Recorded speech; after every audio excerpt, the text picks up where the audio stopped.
We'll talk more about that right now with Lord McKinley. Craig McKinley is a former Conservative MP, now Conservative peer, and joins us to discuss Brexit and indeed various other topics as well. A very good afternoon to you, Craig.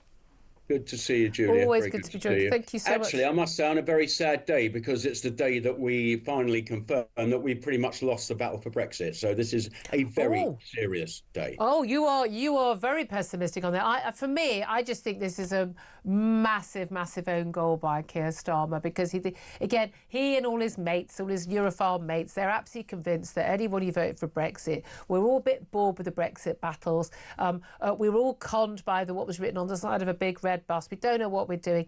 A, we won't see it. We won't really notice it. They can slide us back in. And B, they'll get away with it. I think he's completely wrong. I think he's completely misread the nation. There's no trust in Keir Starmer. No one believes him. Everyone knows that he's not a Democrat. He tried to overturn Brexit 2016 to 2019. He couldn't do it. Couldn't do it openly. Now he's trying it by stealth. I don't think he's going to get away with it.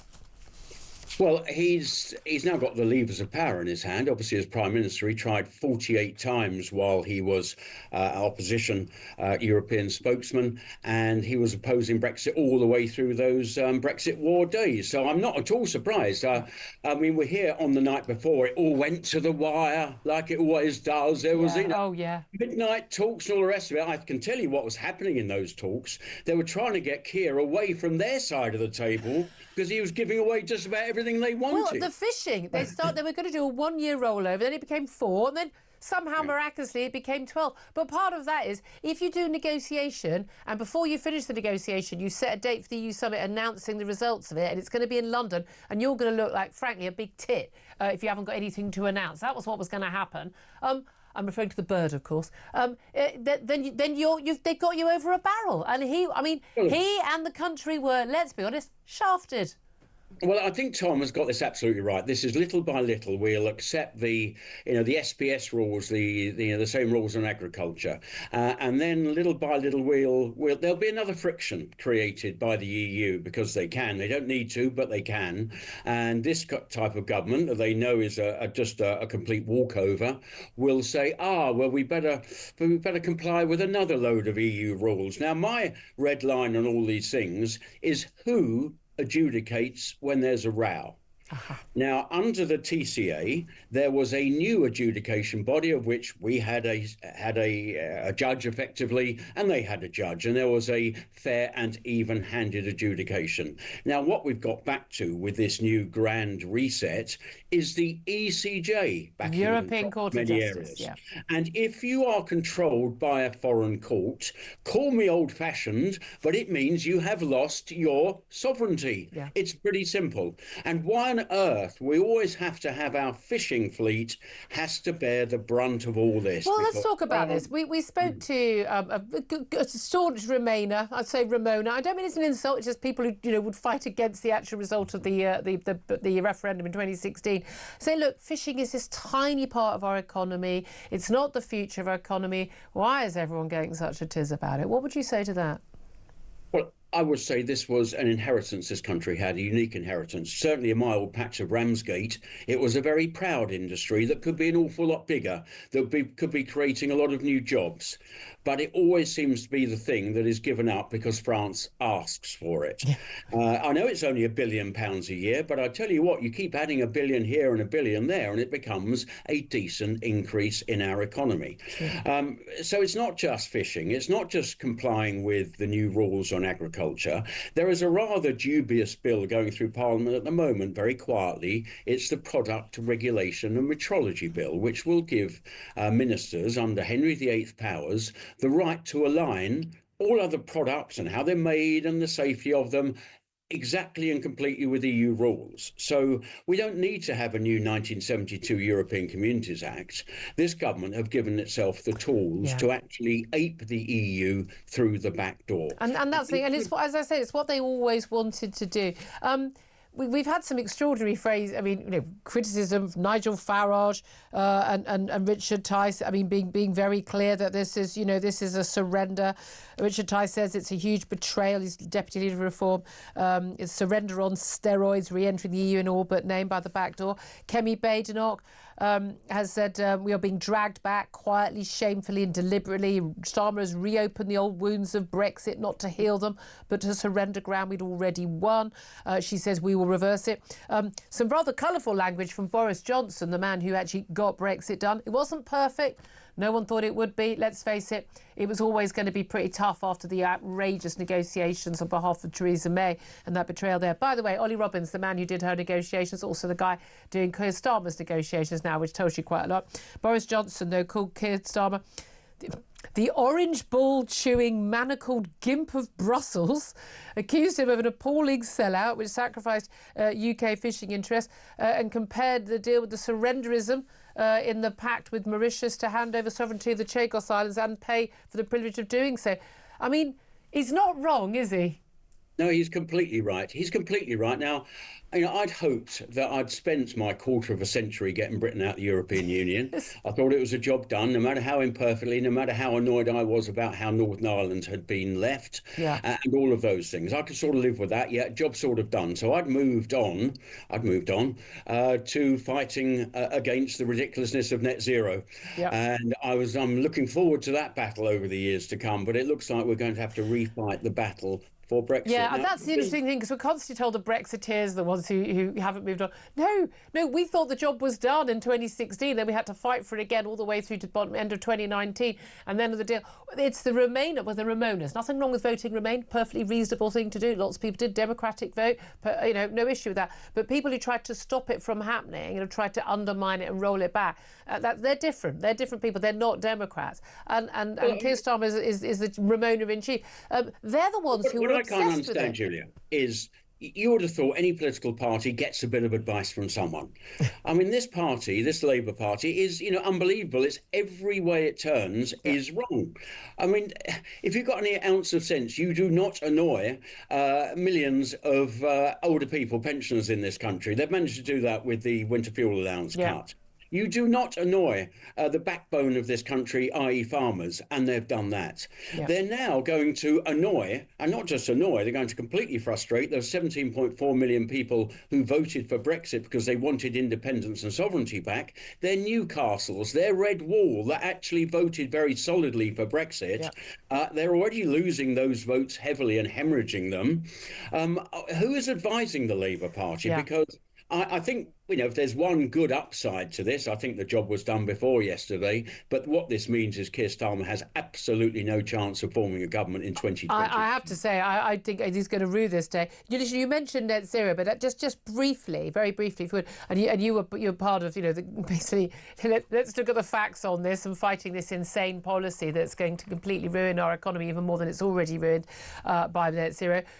This part of this EU deal is tying us into the EU carbon emissions sort of quotas and deals and scheme, and there will be a penalty for us if we dropped our net zero policies as a result of that. I mean, I use the word insane a lot about this field of topic, but it really is the correct word, isn't it? That's insane.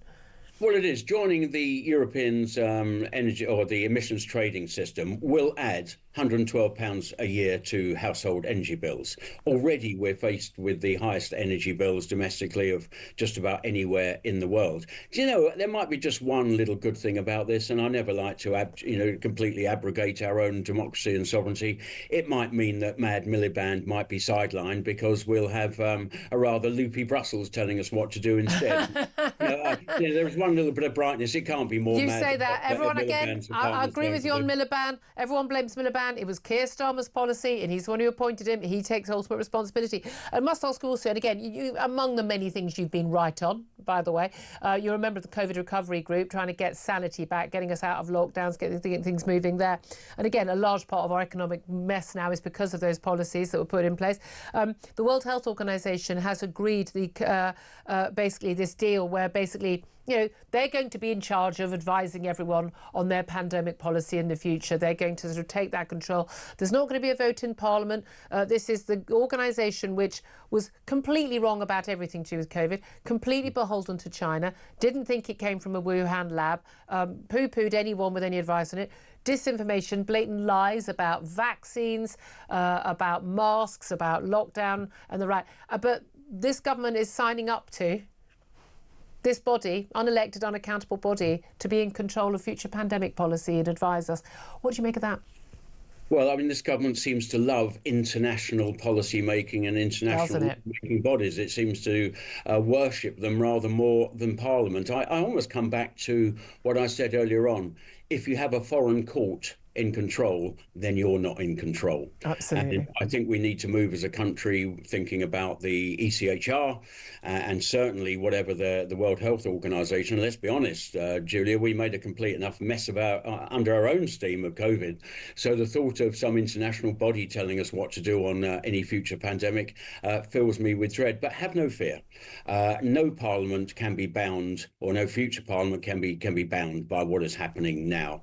All this can and will be undone. That is because I think we have a crunch time coming and a new reset of the relationship between politicians and our public. I absolutely expect that. Can I ask you about another big story in the news today? You'll know about just over an hour or so ago, we had the decision by the appeal court here in London on the case of Lucy Connolly. She is the childminder mother. She's a wife of a former Conservative councillor who posted a very nasty, unpleasant, horrible tweet on the day of the Southport attacks. She later deleted that tweet. A few days later, she was arrested. She was basically told, you're not going to get bail. You're going to be on remand for many, many months. She pleaded guilty to the crime of inciting racial hatred. She was sentenced to 31 months. Last week, the appeal court basically heard her appeal. Today, we found out that they have dismissed her appeal for her sentence to be shortened. She is due, we understand, to be released on early release in August, but nevertheless has not been allowed out on any weekend visits, as other prisoners in her circumstance have done. What do you make of the decision to sentence her to 31 months and to not reduce her sentence on appeal? Well, I'm really surprised. Last week when the appeal was being heard, I honestly thought she'd be released that day, frankly. That's what I hoped for her. I mean, yes, the words were graphic and they were hurty and all of that. They were, I mean, let's read them out. People don't know. She wrote, mass deportation now, set fire to all the effing hotels full of the bees for all I care. If that makes me racist, so be it. She was talking about asylum seekers.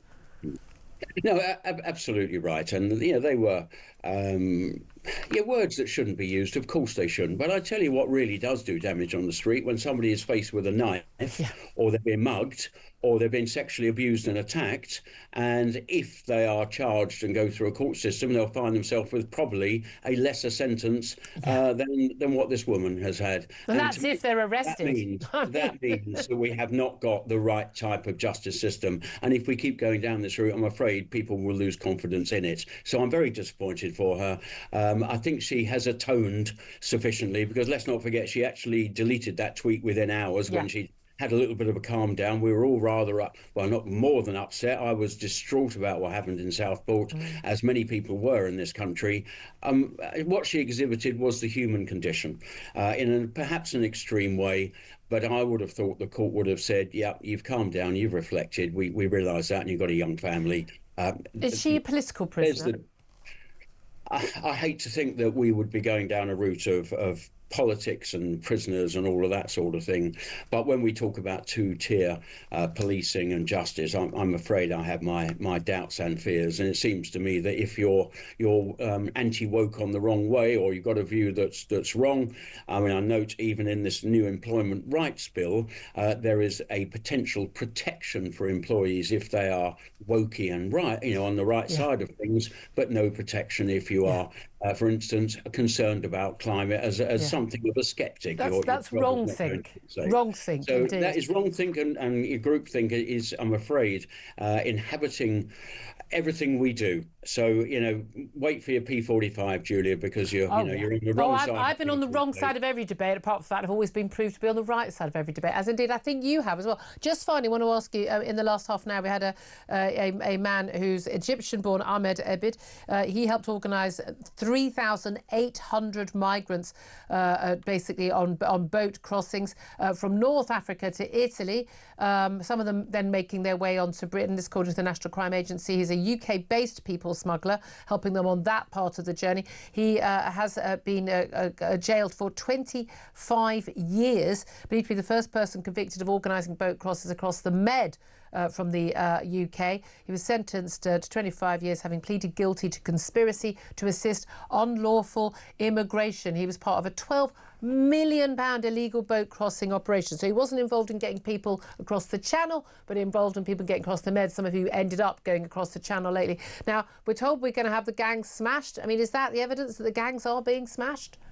Well, I must say 25-year sentence is very welcome. And I hope that that sort of goes across Facebook and all the rest of it so that others realise that the UK is not, you're going to get a stiff sentence. But, this is just a skin on the custard, isn't it, Julia? I mean, as you said earlier on, we're going to have many hundreds looking out the weather today. It's another long day. No doubt there will be many hundreds coming across the channel claiming to be poor refugees and all the rest of it. I'm afraid I don't believe half of them anymore. I don't blame them for coming here because they're coming for a new economic life. Yep. And I always question, these brave young men. They're always young men. They're that brave, leaving their countries they claim to be so dreadful, but they're leaving their mums, their sisters, their wives, and their young children. Absolutely. You think they might want to stay and build their countries, wouldn't you? Exactly right. Yeah, so I'm afraid, probably like the rest of us, we've become a little bit punch drunk by all this. I don't do Mr. Nice Guy on this anymore, and we need something rather more robust. And Yvette Cooper keeps saying we're going to smash the gangs. Indeed. Craig McKinley. We'll have to leave it there. Lord McKinley, Conservative peer, thank you. Always so good to talk to you. Such a good friend of the show. Thank you very much, Dee. Tom Slater, your response on wherever you want to come in on there, really?